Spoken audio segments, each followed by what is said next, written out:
দীর্ঘ এক যুগ ধরে অস্ট্রেলিয়ার সিডনিতে বসবাস করলেও বাংলা চলচ্চিত্রে ফিরতে আশাবাদী ছিলেন জনপ্রিয় অভিনেত্রী শাবনূর। 2023 সালের শেষ দিকে পরিচালক আরাফাত হোসাইনের রঙ্গনা সিনেমার মাধ্যমে বড় পর্দায় ফেরার ঘোষণা দেন তিনি। 2024 সালের ফেব্রুয়ারিতে হয় সিনেমার মহরত। এরপর প্রচণ্ড গরমের মধ্যেও কয়েকদিন শুটিং করেন শাবনূর। তবে পারিবারিক কারণে সিডনিতে ফিরে যেতে হয় তাকে।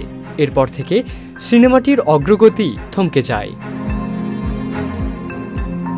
ঠিক তখনই ঘটে চাঞ্চল্যকর ঘটনা। অসম্পূর্ণ শুটিং ফুটেজ হঠাৎ ইউটিউবে আপলোড হলে অবাক হন শাবনূর।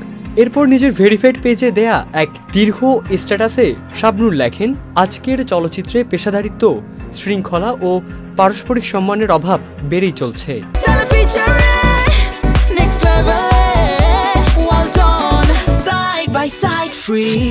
তিনি অভিযোগ করেন, শুরু থেকেই প্রযোজক পরিচালকের অপেশাদার আচরণ, নিম্নমানের পোস্টার প্রকাশ, শুটিং সেটে অব্যবস্থাপনা, বিদেশে শুটিং ও এডিটিংয়ের প্রতিশ্রুতির কোনো বাস্তবতা না থাকা, সব মিলিয়ে তিনি হতাশ হয়েছিলেন।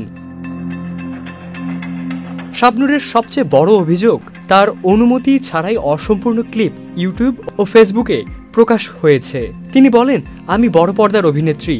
সিনেমা হলে মুক্তির আগে আমার কাজ ইউটিউবে ছড়িয়ে পড়া কোনোভাবেই গ্রহণযোগ্য নয়।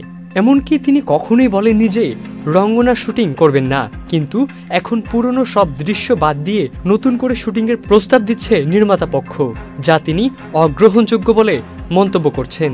ঘটনাকে বাংলা চলচ্চিত্রের জন্য হতাশাবঞ্চক মন্তব্য করে শাবনূর জানান, তার দীর্ঘদিনের গড়া সুনামেতে ক্ষুণ্ণ হয়েছে। ভক্তদের ভালোবাসাকে তিনি নিজের শক্তি হিসেবে উল্লেখ করে কৃতজ্ঞতা প্রকাশ করেন। রঙ্গনা সিনেমার ভবিষ্যৎ এখন অনিশ্চিত। ফাঁস হওয়া ফুটেজে নতুন করে প্রশ্ন উঠছে ঢালিউডের পেশাদারিত্ব নিয়ে।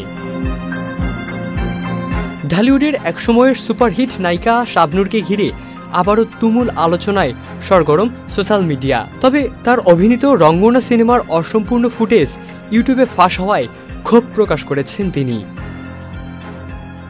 ইবনে সাইদ অঙ্কুর, চ্যানেল আই।